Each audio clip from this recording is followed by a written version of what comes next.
Salam sehat Bapak Ibu, Sobat Muda dimanapun berada. Pada kesempatan kali ini, saya ingin mengajak kita berbicara dengan yang paling dekat dengan diri kita. Siapa itu?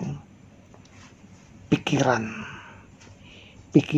yang selalu ada di dalam diri kita.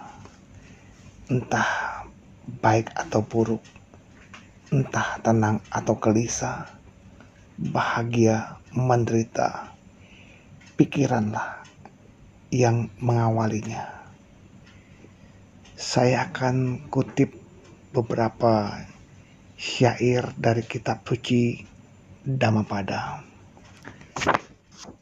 Dhammapada yang akan saya ambil adalah dari bagian Yamakawaka, bab 1, syair pertama.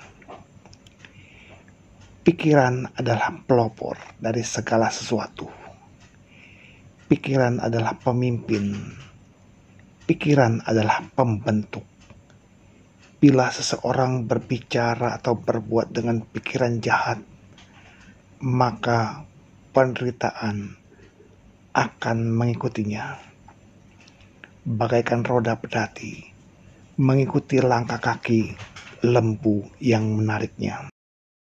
Dhammapada syair kedua. Pikiran adalah pelopor dari segala sesuatu. Pikiran adalah pemimpin. Pikiran adalah pembentuk. Bila seseorang berbicara atau berbuat dengan pikiran murni, maka kebahagiaan akan mengikutinya, bagaikan bayang-bayang yang tak pernah meninggalkan bendanya. Dhammapada syair kelima. Kebencian tak akan pernah berakhir apabila dibalas dengan kebencian, tetapi kebencian akan berakhir bila dibalas dengan tidak membenci. Inilah satu hukum abadi. Dhammapada syair 6. Sebagian besar orang tidak mengetahui bahwa dalam pertengkaran mereka akan binasa. Tetapi mereka yang dapat menyadari kebenaran ini akan segera mengakhiri semua pertengkaran. Dhammapada syair ketujuh.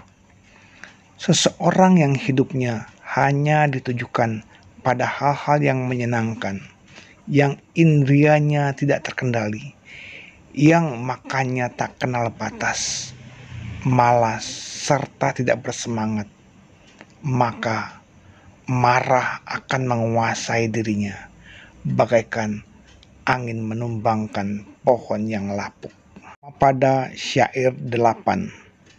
Seseorang yang hidupnya tidak ditujukan pada hal-hal yang menyenangkan, yang indrianya terkendali, sederhana dalam makanan, penuh keyakinan, serta bersemangat, maka marah tidak dapat menguasai dirinya, bagaikan angin yang tak dapat menumbangkan gunung karang. Dhammapada syair 11. Mereka yang menganggap ketidakbenaran sebagai kebenaran dan kebenaran sebagai ketidakbenaran, maka mereka tak akan pernah dapat menyelami kebenaran jika mereka mempunyai pandangan keliru seperti itu. Pada syair 12.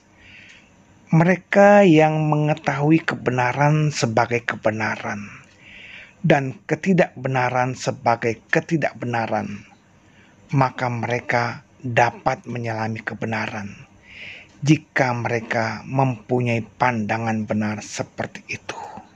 Dhammapada syair 13.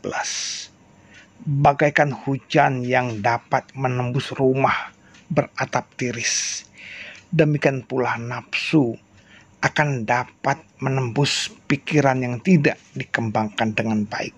Dhammapada syair 14. bagaikan hujan yang tidak dapat menembus rumah beratap baik. Demikian pula nafsu tidak dapat menembus pikiran yang telah dikembangkan dengan baik. Pada syair 15. Di dunia ini ia bersedih hati, di dunia sana ia bersedih hati. Pelaku kejahatan akan bersedih hati di kedua dunia itu. Ia bersedih hati dan meratap karena melihat perbuatannya sendiri yang tidak bersih. Dhammapada syair 16. Di dunia ini ia bergembira, di dunia sana ia bergembira. Pelaku kebajikan bergembira di kedua alam itu. Ia bergembira dan bersukacita karena melihat perbuatannya yang bersih. Dhammapada syair 17. Di dunia ini ia menderita, di dunia sana ia menderita. Pelaku kejahatan menderita di kedua alam itu. Ia akan meratap ketika berpikir, aku telah berbuat jahat. Dan ia akan lebih menderita lagi ketika berada di alam sengsara. Dhammapada syair 18. Di dunia ini ia berbahagia, di dunia sana ia berbahagia. Pelaku kebajikan berbahagia di kedua dunia itu. Ia berbahagia ketika berpikir, aku telah berbuat bajik. Dan ia akan lebih berbahagia lagi ketika berada di alam bahagia. Dhammapada syair 19. Biarpun seseorang banyak membaca kitab suci, tetapi tidak berbuat sesuai dengan ajaran, maka orang yang lengah itu sama seperti pengembala sapi yang menghitung sapi milik orang lain. Ia tak akan memperoleh manfaat kehidupan suci. Dhammapada syair 20. Biarpun seseorang sedikit membaca kitab suci, tetapi berbuat sesuai dengan ajaran, menyingkirkan nafsu indria, kebencian, dan ketidaktahuan, memiliki pengetahuan benar, dan batin yang bebas dari nafsu, tidak melekat pada apapun, baik di sini maupun di sana, maka ia akan memperoleh manfaat kehidupan suci.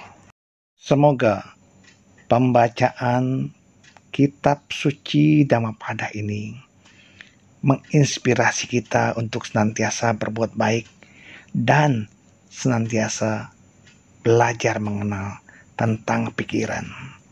Semoga semua makhluk hidup berbahagia. Sadhu, sadhu, sadhu.